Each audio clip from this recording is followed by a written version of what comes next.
ವೀಕ್ಷಕರೇ, ಅನುದಿನ ಸುದ್ದಿ ಜಾಲ. ನಾನು ಅನನ್ಯ ಎಸ್ ಭಾರದ್ವಾಜ್. ಇಂದಿನ ವಿಶೇಷ ಸುದ್ದಿ ಪ್ರಸಾರ ವೀಕ್ಷಣೆಗೆ ಸ್ವಾಗತ. ಶ್ರೀಲಂಕಾ ಬಳಿ ಇರಾನ್ ನೌಕೆಯನ್ನು ಮುಳುಗಿಸಿದ ಅಮೆರಿಕ. ಶ್ರೀಲಂಕಾದ ದಕ್ಷಿಣ ಕರಾವಳಿಯಲ್ಲಿ ಇರಾನ್ನ ನೌಕೆಯ ಮೇಲೆ ಅಮೆರಿಕ ದಾಳಿ ಮಾಡಿದ್ದು, ಅದರಲ್ಲಿದ್ದ ಹಲವರು ಮೃತಪಟ್ಟಿದ್ದಾರೆ. ಈವರೆಗೆ 87 ಶವಗಳನ್ನು ಶ್ರೀಲಂಕಾ ನೌಕಾಪಡೆ ಪತ್ತೆಹಚ್ಚಿದೆ. ಐರಿಸ್ ಡೆನಾ ಹೆಸರಿನ ನೌಕೆಯಲ್ಲಿದ್ದ 32 ಜನರನ್ನು ರಕ್ಷಿಸಲಾಗಿದೆ. ಆದರೆ ಹಲವರ ಸುಳಿವು ಸಿಕ್ಕಿಲ್ಲ ಎಂದು ಶ್ರೀಲಂಕಾದ ವಿದೇಶಾಂಗ ವ್ಯವಹಾರಗಳು ಮತ್ತು ರಕ್ಷಣಾ ಸಚಿವಾಲಯದ ಅಧಿಕಾರಿಗಳು ತಿಳಿಸಿದ್ದಾರೆ. ಕೆಲವು ಮೃತದೇಹಗಳು ಪತ್ತೆಯಾಗಿವೆ. ಸಾವಿಗೀಡಾದವರ ನಿಖರ ಸಂಖ್ಯೆ ತಿಳಿದಿಲ್ಲ ಎಂದು ನೌಕಾಪಡೆಯ ವಕ್ತಾರರು ಮಾಹಿತಿ ನೀಡಿದ್ದಾರೆ. ಒಬ್ಬರ ಸ್ಥಿತಿ ಗಂಭೀರವಾಗಿದೆ, 7 ಜನರಿಗೆ ತುರ್ತು ಚಿಕಿತ್ಸೆ ನೀಡಲಾಗುತ್ತಿದೆ ಮತ್ತು ಉಳಿದವರಿಗೆ ಸಣ್ಣ ಪುಟ್ಟ ಗಾಯಗಳಾಗಿವೆ ಎಂದು ಆರೋಗ್ಯ ಇಲಾಖೆಯ ಉನ್ನತ ಅಧಿಕಾರಿಯೊಬ್ಬರು ತಿಳಿಸಿದ್ದಾರೆ.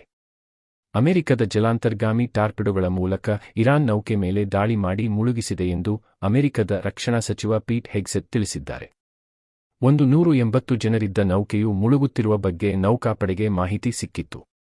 ನಮ್ಮ ನೌಕೆಗಳು ಮತ್ತು ಯುದ್ಧ ವಿಮಾನಗಳ ಮೂಲಕ ರಕ್ಷಣಾ ಕಾರ್ಯಾಚರಣೆ ನಡೆಸಲಾಯಿತು ಎಂದು ಶ್ರೀಲಂಕಾದ ವಿದೇಶಾಂಗ ಸಚಿವ ವಿಜಿತ ಹೆರತ್ ಅವರು ತಿಳಿಸಿದ್ದಾರೆ. ಅವಘಡಕ್ಕೀಡಾದ ನೌಕೆಯು ಭಾರತದ ವಿಶಾಖಪಟ್ಟಣದಲ್ಲಿ ನಡೆದ ಸೇನಾ ಸಮರಾಭ್ಯಾಸದಿಂದ ವಾಪಸಾಗುತ್ತಿತ್ತು. ಶ್ರೀಲಂಕಾದ ಸೇನಾ ಪಡೆಯು ಸ್ಥಳಕ್ಕೆ ತೆರಳುವ ವೇಳೆಗಾಗಲೇ ನೌಕೆಯು ಸಂಪೂರ್ಣವಾಗಿ ಮುಳುಗಿತ್ತು. ಒಳ ಮೀಸಲು ಜಟಾಪಟಿ.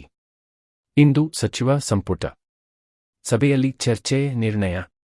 ಖಾಲಿ ಹುದ್ದೆಗಳನ್ನು ಭರ್ತಿ ಮಾಡುವಾಗ ಪರಿಶಿಷ್ಟ ಜಾತಿಗಿರುವ 15% ಮೀಸಲಾತಿಯಲ್ಲಿಯೇ ಒಳ ಮೀಸಲಾತಿ ಅಳವಡಿಸುವ ಕುರಿತಂತೆ ದಲಿತ ಎಡಗೈ ಮತ್ತು ಬಲಗೈ ಸಮುದಾಯ ಭಿನ್ನ ನಿಲುವು ತಳೆದಿರುವುದು ರಾಜ್ಯ ಸರ್ಕಾರವನ್ನು ಇಕ್ಕಟ್ಟಿಗೆ ಸಿಲುಕಿಸಿದೆ. ಗುರುವಾರ ಮಾರ್ಚ್ 5 ನಡೆಯಲಿರುವ ಸಚಿವ ಸಂಪುಟ ಸಭೆಯಲ್ಲಿ ಈ ವಿಷಯ ಚರ್ಚೆಗೆ ಬರಲಿದೆ. 15% ಮೀಸಲಾತಿಯಲ್ಲಿಯೇ ಒಳ ಮೀಸಲಾತಿ ಕಲ್ಪಿಸುವಂತೆ ಎಡಗೈ ಸಮುದಾಯದ ಸಚಿವರು, ಮುಖಂಡರು ಪಟ್ಟು ಹಿಡಿದಿದ್ದಾರೆ. ಆದರೆ ರೋಸ್ಟರ್ ಗೊಂದಲ, ನ್ಯಾಯಾಲಯದ ಅಡೆತಡೆ ನಿವಾರಣೆಯಾಗುವವರೆಗೆ ಒಳ ಮೀಸಲಾತಿ ರಹಿತವಾಗಿ 15% ಮೀಸಲಾತಿ ಜಾರಿಗೊಳಿಸಬೇಕು ಎಂದು ಬಲಗೈ ಸಮುದಾಯ ಒತ್ತಡ ಹೇರಿದೆ.